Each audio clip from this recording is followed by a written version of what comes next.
Talk to the animals, just imagine it, chatting with a chimpanzee.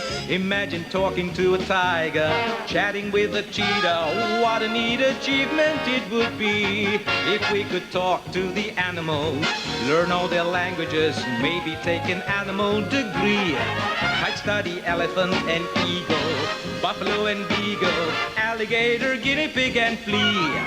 On tonight's show, Sally Ann visits a dog school in Broken Hill that teaches their owners a few tricks as well. Tess finds out the do's and don'ts of owning a turtle and whether it's the perfect pet for you.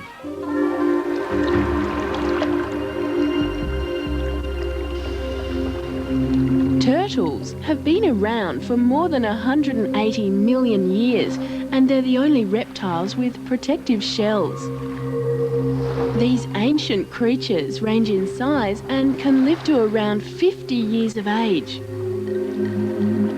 Australia has a wide variety of aquatic and semi-aquatic turtles, and a number of the smaller freshwater species make rather good pets.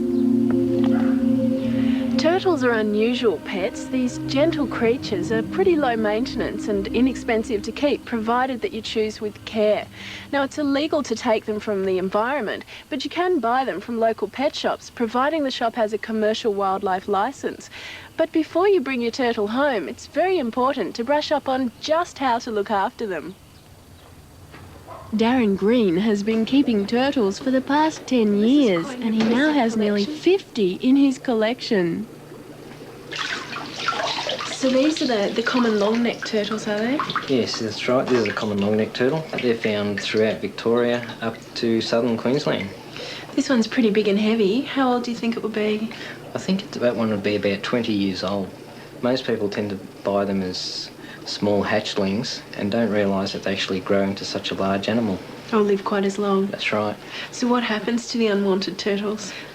More than likely they'll get dumped in one of the rivers or lakes, where they can set up feral populations or, at worst, die.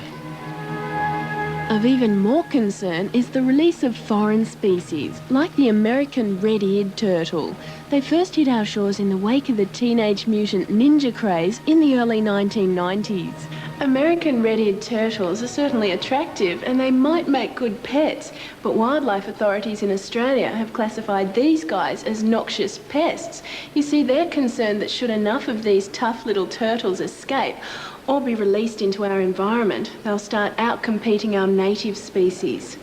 If you have a red-eared turtle at home and you no longer want it, hand it into an accredited wildlife park or zoo in your area.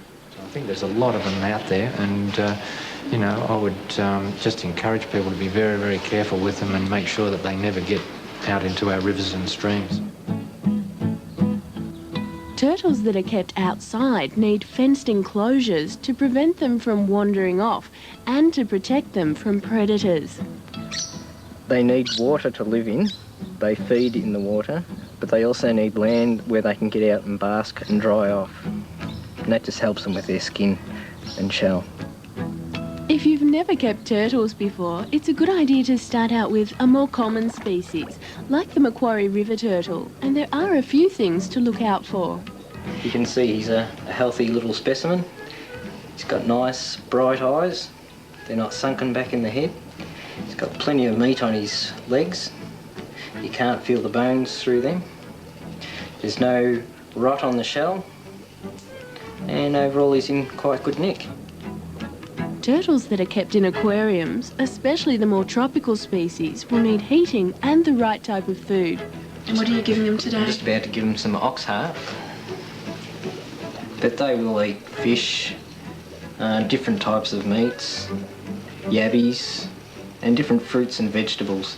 And how many times a week would you feed them? They'll get 2 feeds a week, and that's enough for their growth.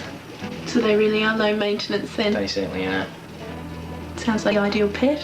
They are, I think so.